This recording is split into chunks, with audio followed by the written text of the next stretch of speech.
2월 14일 새벽 기도회 말씀입니다. 오늘 본문은 마가복음 13장 1절로 19절입니다. 예수께서 다시 회당에 들어가시니 한쪽 손 마른 사람이 거기 있는지라 사람들이 예수를 고발하려 하여 안식일에 그 사람을 고치시는가 주시하고 있거늘 예수께서 손 마른 사람에게 이르시되 한가운데에 일어서라 하시고 그들에게 이르시되 안식일에 선을 행하는 것과 악을 행하는 것, 생명을 구하는 것과 죽이는 것 어느 것이 옳으냐 하시니 그들이 잠잠하거늘 그들의 마음이 완악함을 탄식하사 노하심으로 그들을 둘러보시고 그 사람에게 이르시되 네 손을 내밀라 하시니 내밀매 그 손이 회복되었더라. 바리새인들이 나가서 곧 헤롯 땅과 함께 어떻게 하여 예수를 죽일까 의논하니라. 예수께서 제자들과 함께 바다로 물러가시니 갈릴리에서 큰 무리가 따르며 유대와 예루살렘과 이두메와 요단강 건너편과 또 두로와 시돈 근처에서 많은 무리가 그가 하신 큰 일을 듣고 나아오는지라. 예수께서 무리가 애워싸 미는 것을 피하기 위하여 작은 배를 대기하도록 제자들에게 명하셨으니 이는 많은 사람을 고치셨으므로 병으로 고생하는 자들이 예수를 만지고자 하여 몰려왔음이더라. 더러운 귀신들도 어느 때든지 예수를 보면 그 앞에 엎드려 부르짖어 이르되 당신은 하나님의 아들이니이다 하니 예수께서 자기를 나타내지 말라고 많이 경고하시니라. 또 산에 오르사 자기가 원하는 자들을 부르시니 나아온지라. 이에 12를 세우셨으니 이는 자기와 함께 있게 하시고 또 보내사 전도도 하며 귀신을 내쫓는 권능도 가지게 하려 하심이로라. 이 12를 세우셨으니 시몬에게는 베드로란 이름을 더하셨고 또 세베대의 아들 야고보와 야고보의 형제 요한이니 이 둘에게는 보아노게 곧 우레의 아들이란 이름을 더하셨으며 또 안드레와 빌립과 바돌로메와 마테와 도마와 알페오의 아들 야고보와 및 다데오와 가나안인 시몬이며 또 가론 유다니 이는 예수를 판 자더라. 아멘. 오늘 본문은 마가복음 2장에서 시작된 안식일 논쟁, 그렇죠? 안식일 날 밀밭 사이를 지나가다가 제자들이 그것을 잘라 먹는 것을 보고 예수님께 시비를 걸었던 유대인들, 그 안식일 논쟁에서 예수님은 인자는 안식일의 주인이다 이렇게 말씀하시면서 그들에게 다윗이 또 그의 수하의 사람들이 안식일 날 성전에 있는 진설병을 먹은 이야기를 하면서 안식일이 진정한 의미가 뭔지를 말씀해 주셨어요. 근데 오늘 마가복음 3장에 또 안식일 날 일어난 일을 기록합니다. 오늘 1절 보면 예수님이 다시 회당에 들어가셨다 그랬어요. 이 말은 예수님은 회당에 안식일마다 정기적으로 출석한 것으로 보입니다. 유대인이니까 그렇죠. 근데 거기에 회당에 한쪽 손이 마른 사람이 있었다는 거예요. 근데 이 사람은 2절에 보면 사람들이 유대인들이죠. 예수님을 고발하려고 지난번에 안식일 문제가 생겼잖아요. 안식일 날 제자들이 이삭을 잘라 먹은 그러한 일 여러 가지 예수님이 말씀하는 걸 들어보니까 이들은 예수랑 자기들이랑 안 맞는 거예요. 쉬운 말로 율법에 대한 이해에 있어서. 그래서 이들은 이제부터 의도적으로 예수님을 고발하려고 이제 올가미를 만들어 놓는 거, 덫을 놓는 거예요. 그래서 안식일 날 일부러 한쪽 손 마른 사람을 회당에 들어가게 한 거죠. 그런 사람이 건강하지 못한 사람이 회당에 들어갈 수 있나요? 사실은 율법에 의하면 금지된 것들이거든요. 그런데 안식일 날 한쪽 손 마른 사람이 회당에 있는 거죠. 사람들이 예수님을 고발하기 위해 안식일 날 예수님이 그 사람을 고치는가 안 고치는가를 주목하기 위해서였다라는 거죠. 예수님이 그런데 이걸 모르셨을까요? 다 알죠. 유대인들이 나를 지금 올가미를 씌우려고 덫을 놓았구나. 다 아시면서도 예수님은 그 손 마른 사람에게 이렇게 말해요. 일어서라. 사람들이 있는 가운데 일어나라고 말한 거예요. 그러면서 사람들에게 물어보는 거예요. 너희들은 오늘이 안식일인데 이 안식일 날 선을 행하는 것과 악을 행하는 것 생명을 구하는 것, 죽이는 것 중에 어느 것이 옳다고 생각하느냐 이렇게 묻는 거예요. 무슨 말이에요? 지금 한쪽 손이 마른 사람이 우리 회중 가운데 있는데 그 사람을 일어나게 하고 사람들에게 묻는 거예요. 이 사람의 이 손 마른 이 고통을 내가 고쳐주는 게 선이냐 아니면 그렇게 하는 게 악이냐, 내가 이 사람을 고쳐주는 것이 생명을 구하는 일이냐 아니면 생명을 죽이는 거냐, 너희들이 생각할 땐 어떻게 하는 것이 옳은 일이냐라고 묻는 겁니다. 그러면서 5절에 보면 예수님은 거기에 있는 유대인들의 마음이 완악하다는 것을 아시고 탄식하시며 노하시면서 그 사람들을 둘러보고 이렇게 그 손 마른 사람에게 말했어요. 내 손을 내밀라. 이 무슨 말이에요? 안식일이지만 선이 뭔지 생명이 뭔지를 예수님이 가르쳐 주는 거죠. 안식일 날 이 사람이 손이 말라서 고통 중에 있는데 이걸 고쳐주는 게 선이라는 거예요. 이게 생명이라는 겁니다. 이 일이 옳은 일이라는 거예요. 그랬더니요, 이 사람의 손이 회복되어서 건강하게 된 거예요. 얼마나 기쁘겠어요. 얼마나 펄펄 뛰면서 이 손 마른 사람이 좋아했겠어요. 그런데 손 마른 사람은 고침을 받아서 좋았는지 모르지만 이것을 주시하던 이 바리새인들, 6절에 보면 바리새인들은 나가서 헤롯 땅과 같이 어떻게 하면 이 예수를 죽일까 의논하니라 그랬어요. 여기 헤롯 땅이라는 것은 당시에 유대 사회의 권력 집단이거든요. 왕당파라고 말할 수 있죠. 헤롯 왕과 함께 유대 사회의 권력을 나누어 가졌던 한 집단들, 이 헤롯 땅과 바리새인들이 율법주의자들이죠. 이들이 함께 저 예수를 죽이자는 거예요. 왜 죽이려고 했어요? 저 예수는 우리가 지키려고 하는 율법, 우리가 그렇게 지켜야 된다 또 가르치고 그렇게 하는데 이 예수는 그걸 자꾸만 깨트리는 거예요. 율법을 안 지켜. 안식일 날도 병자를 고쳐주고 막 죄인들 세리들과 같이 밥도 먹고, 그러니까 어떻게 되겠어요? 많은 사람들이 그걸 바라보면서 예수에 대해서 새로운 생각을 갖고 바라보니까 사람들의 관심이 전부 예수님에게 쏠리지 않겠어요? 이 사람들은 예수님을 시기하기 시작했다는 겁니다.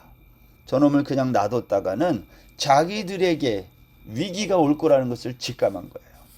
그래서 이들은 어떻게 하면 예수님을 죽일까 의논했다. 오늘 성경이 그렇게 말하는 겁니다.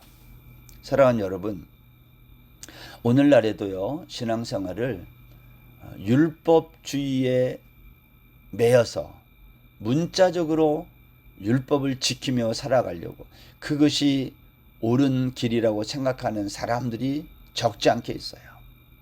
그래서 그 사람들의 특징은 뭐 하는 사람들이냐면 사람들을 보고 판단해요. 옳고 그름을 자기가 판단해.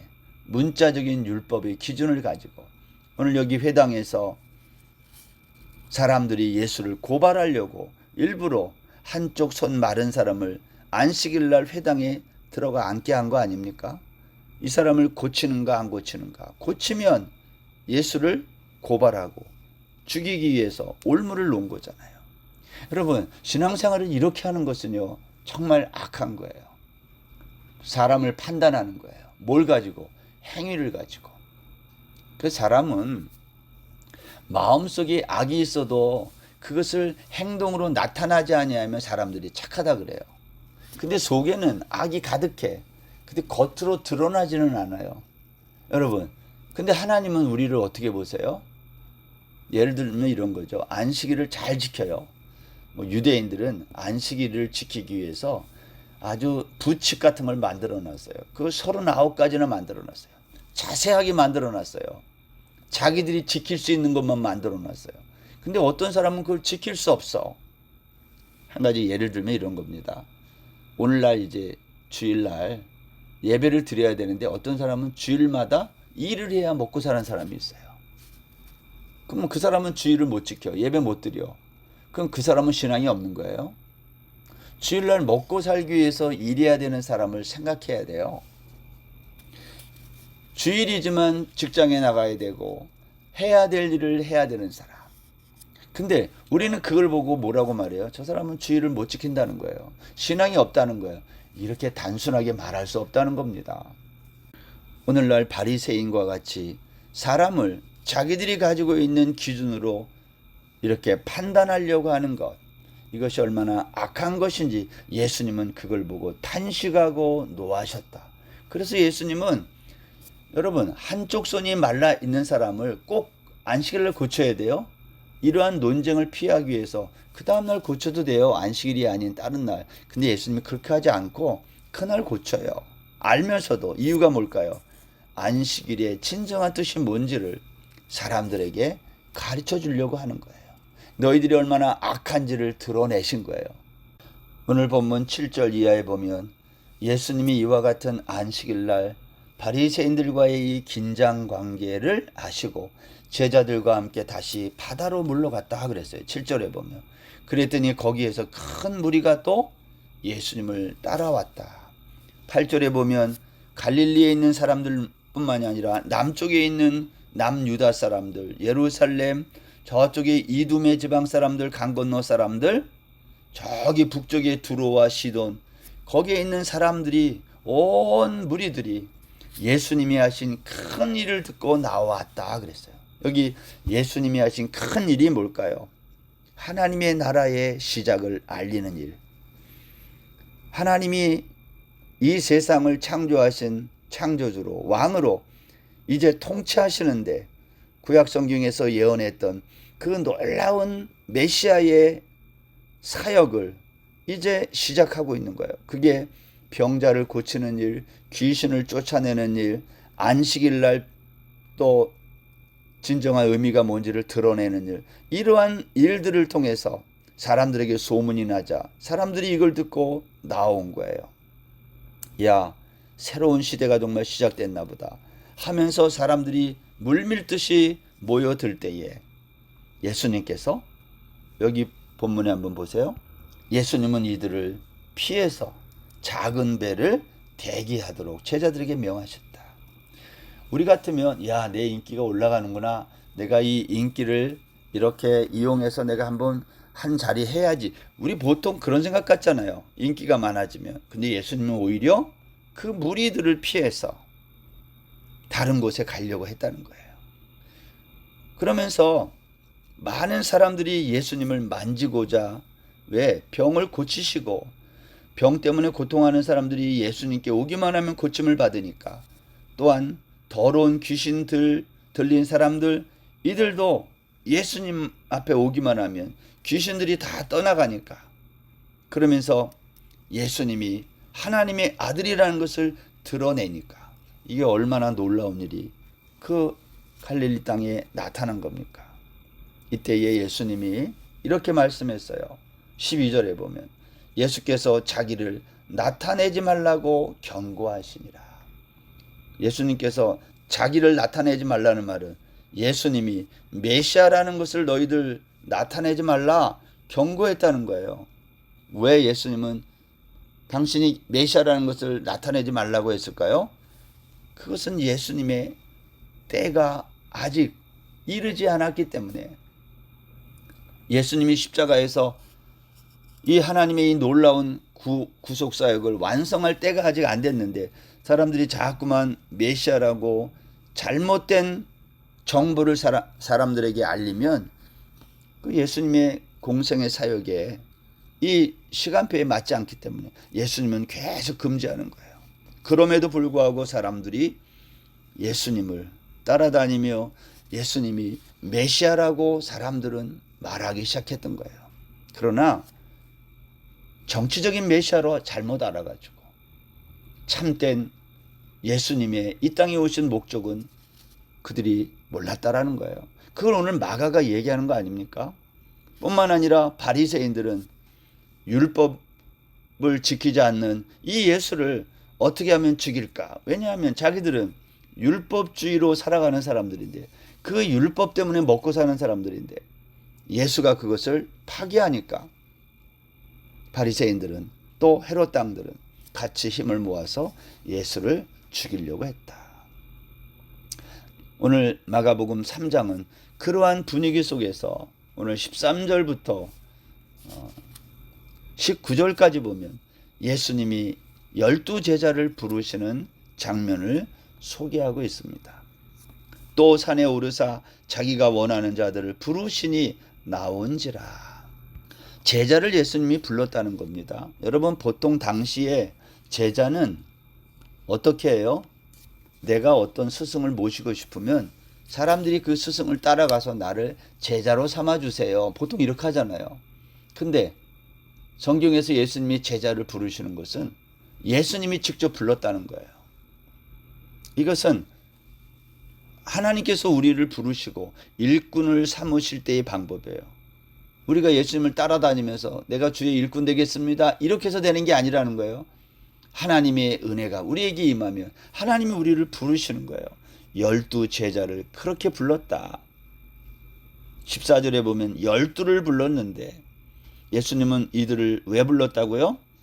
자기와 함께 있게 하시고 또 보내사 전도도 하시며, 이걸 이제 보통 제자 훈련이라고 그래요. 15절에 보면 귀신을 내쫓는 권능도 가지게 하려 하심이로라. 예수님과 똑같은 사역을 하게 하기 위해서 12를 세우셨다. 그러면서 이 12명의 제자 이름이 여기 본문에 기록이 되어 있어요. 근데 여기 참 재밌는 것은 마지막 19절에 보면 가룟 유다의 이름도 나오는데, 그 가룟 유다는 어떤 사람이라고 설명을 했냐면 이는 예수를 판 자더라 그랬어요. 이 말은 무슨 말이죠? 예수님은 자기를 팔아서 십자가에 못 박혀 죽게 만들 그 가룟 유다마저 예수님이 제자로 불렀다는 거예요. 이걸 알면 안 부르면 되잖아요. 근데 예수님은 알면서도 불렀어요. 이유가 뭘까요? 예수님의 구속사역의 완성은 십자가에 못 박혀 죽는 거니까. 알면서도, 그것이 당신에게 고통이며 힘든 일인 줄 알면서도 예수님은 가룟 유다도 불렀다고 오늘 마가가 증언하는 거예요.